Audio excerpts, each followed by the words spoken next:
কোনো ওয়েবসাইটে নিউজ বা আর্টিকেল করার সময় গুগল অ্যাড শো করে, এর থেকে প্রাপ্ত অর্থ হালাল হবে কি না?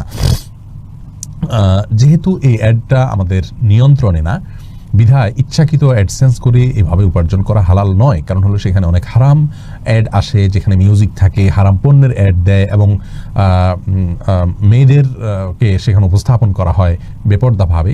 সব মিলিয়ে সেখানে অনেক হারামের উপলক্ষ থাকে, দেখে সেটাকে একজন ইমানদারের বয়কট করা উচিত, বর্জন করা উচিত, আল্লাহকে সন্তুষ্ট করার উদ্দেশ্যে, তার আখিরাতকে আপনার ঠিক রাখার উদ্দেশ্যে। যদি আপনার এমন হয় যে আপনার ইচ্ছার বাইরে, যেমন ইউটিউব চ্যানেলে, আমাদের সুন্নাহ ফাউন্ডেশন ইউটিউব চ্যানেলে এখনও পর্যন্ত অ্যাডসেন্স নাই, কিন্তু যদি কখনো আমরা শুনেছি যে ইউটিউব আমাদেরকেও নোটিস করেছে যে খুব দ্রুততার সাথেই তারা প্রত্যেকটা ইউটিউব চ্যানেলে বাধ্যতামূলকভাবে অ্যাড দেখাবে, আপনি অ্যাডসেন্স করেন বা না করেন, পয়সা নেন বা না নেন। এরকম যদি হয় তাহলে তো এটা আমাদের করার কিছু থাকবে না, কিন্তু ইচ্ছাকৃতভাবে অ্যাড চালু করে সেখান থেকে পয়সা উপার্জন করা উচিত হবে না।